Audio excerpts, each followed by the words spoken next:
Na-dislocate ang kanang balikat ng kapamilya actor na si Paulo Avellino habang nagwo-workout.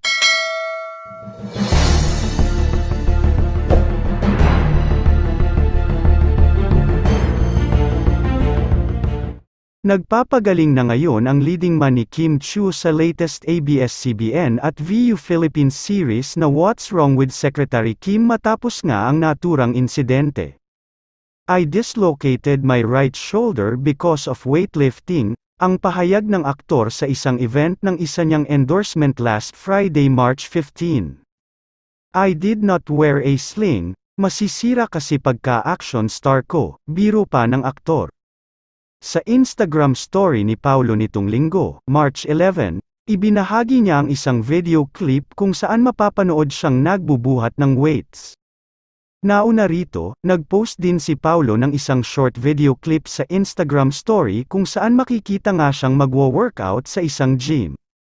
Huling sandali bago magsakuna, dislocated my shoulder attempting my PR for power snatches, ang bahagi ng text caption ni Paulo. Huwag na raw mag-alala ang kanyang mga fans dahil mabuti na raw ang kanyang kalagayan ngayon.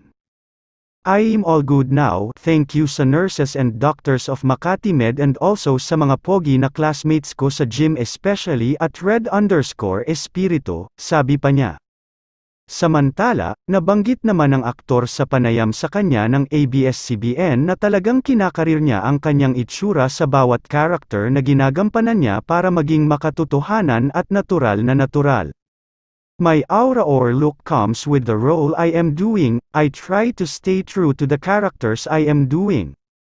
If you noticed in Linlang, I did not put makeup at all, medyo madungis talaga itsura ko, here in Secretary Kim, I am dapper.